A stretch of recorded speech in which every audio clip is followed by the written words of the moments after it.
In China, there's major news. Goldin Finance 117, once heralded as the soon-to-be third tallest building in China, only to become a casualty of the Chinese stock market crash a decade ago, has now resumed construction. This sudden announcement's taken the world by surprise. For the last 10+ years, this nearly completed but abandoned skyscraper has reigned supreme as the world's tallest unoccupied building. YouTubers had even started sneaking up to the top, generating viral videos and international media attention. Now, it turns out the building's gonna be finished and eventually occupied, after all. In this video, we're gonna cover everything you need to know about this breaking development, from the jaw-dropping stats and figures behind this one-of-a-kind building to the roller coaster story that's led us to this point and what we can now, as of the April 2025 announcement, expect for the future.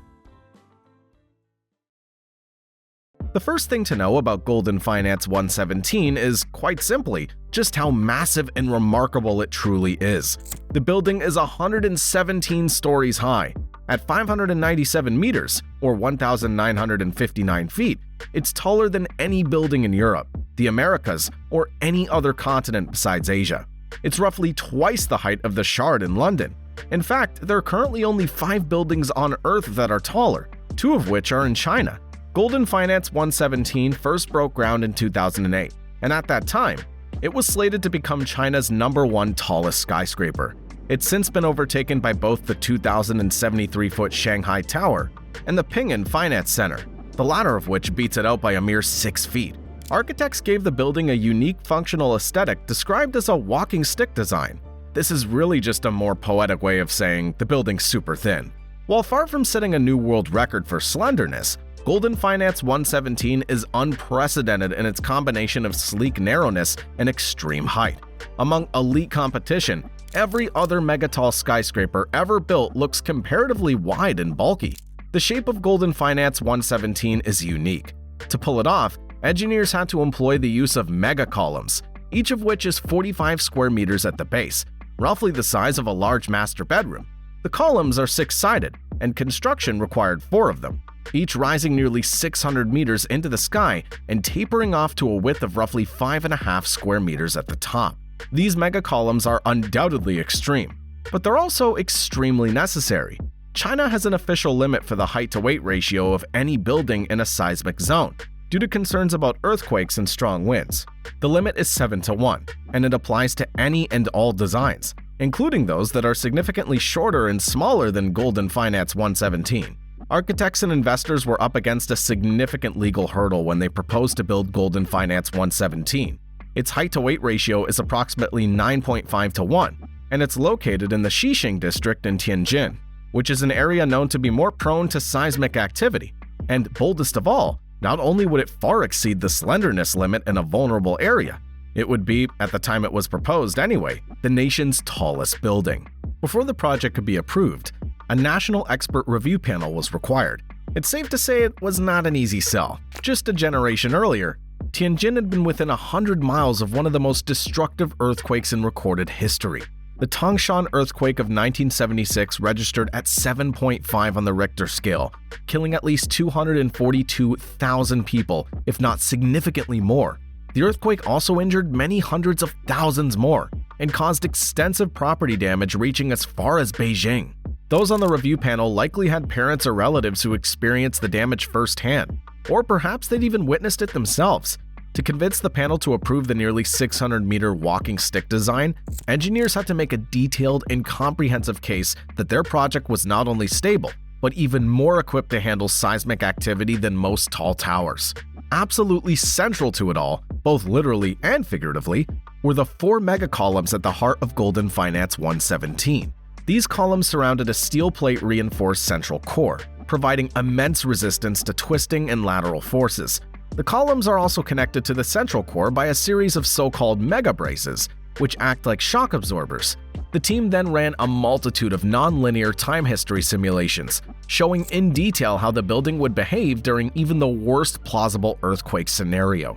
Beyond demonstrating the viability of the building itself, developers also presented a strong economic case to go with it. The original plan for Goldin Finance 117 was to make it the centerpiece of an entire mixed-use luxury development for the super rich. Despite its suspiciously villainous name, the Goldin Metropolitan Scheme, the development promised a major boost to Tianjin's economy by essentially creating a mini financial district and luxury lifestyle hub. The panel found the presentation impressive enough that it went on to approve the $1.2 billion project as is, despite being in clear violation of industry guidelines. While this is certainly worth reporting, it's also important to note for context that this isn't as unusual as you might think, particularly when it comes to super tall skyscrapers, and not just in China, but across the world. Elite-level skyscrapers are often designed with the aim of pushing the envelope, and as such, they usually stretch, if not outright break, typical standards. Goldin Finance 117 certainly fit that definition, generating a buzz of excitement throughout the international community. Following its approval, construction of Goldin Finance 117 began in 2008. Its initial completion date was set for 2014. However, as viewers will likely recall, 2008 was, suffice it to say, not a good year for global finance. The ensuing recession following the 2008 financial crisis put pressure on the project from virtually the moment it began.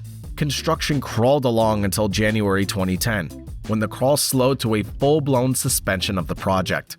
The original owner and developer of the project, Goldin Financial Holdings, was a Hong Kong-based conglomerate led by billionaire businessman and investor, Pat Sutong.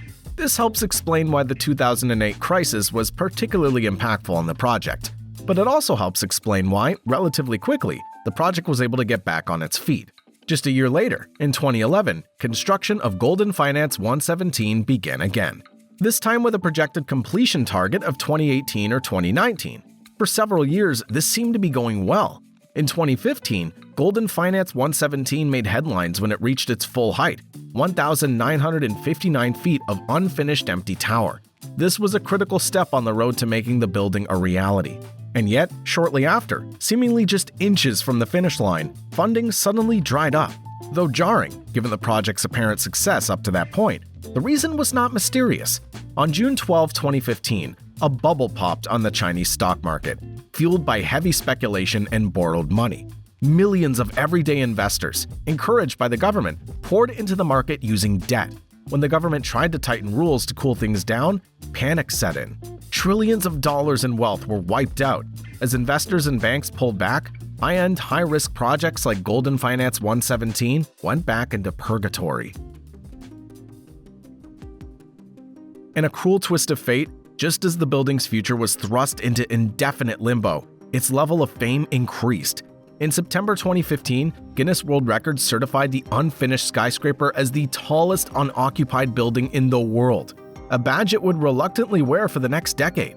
What had started as an ambitious and exciting masterpiece of cutting-edge architecture now slowly began to morph into a frustrating stain on China's hard-earned infrastructural reputation. The nation is currently the undisputed heavyweight champion of skyscrapers. There are more skyscrapers in China than in the other top 11 countries combined. But Goldin Finance 117, which was supposed to be one of the finest and most innovative of them all, instead stood there dominating the Tianjin sky, conspicuously abandoned.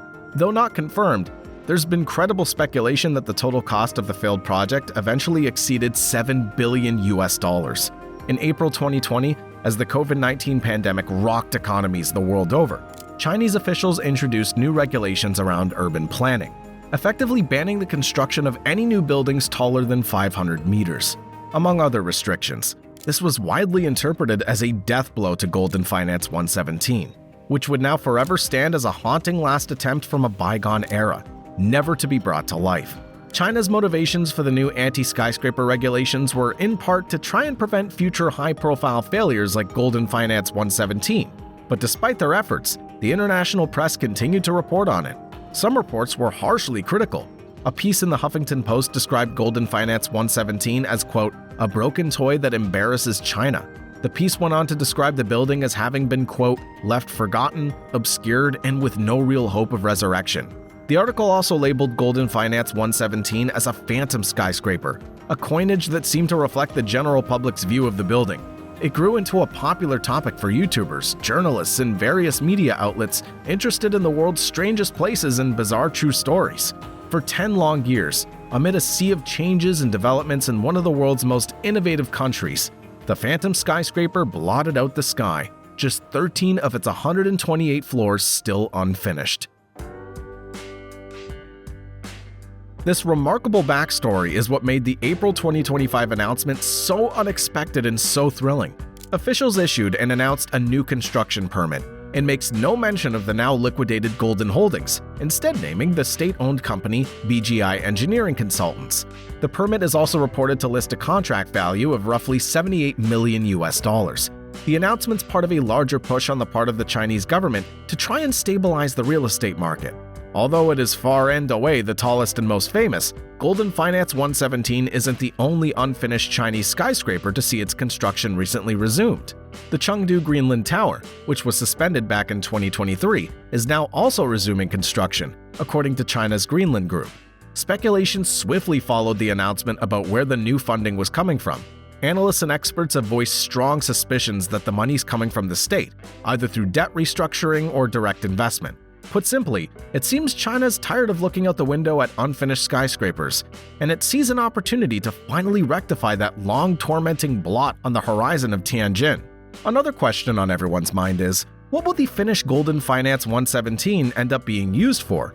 Is there still a plan for a mixed-use luxury development? For that matter, will the building even keep the same name or adopt a new one? Answers from Chinese officials have so far been vague at best on these points. The permits mention the development of so-called commercial corridors, but don't seem to provide any concrete details beyond that. One important question that has been answered, at least for the time being, is when we can now expect the building to be completed: 2027.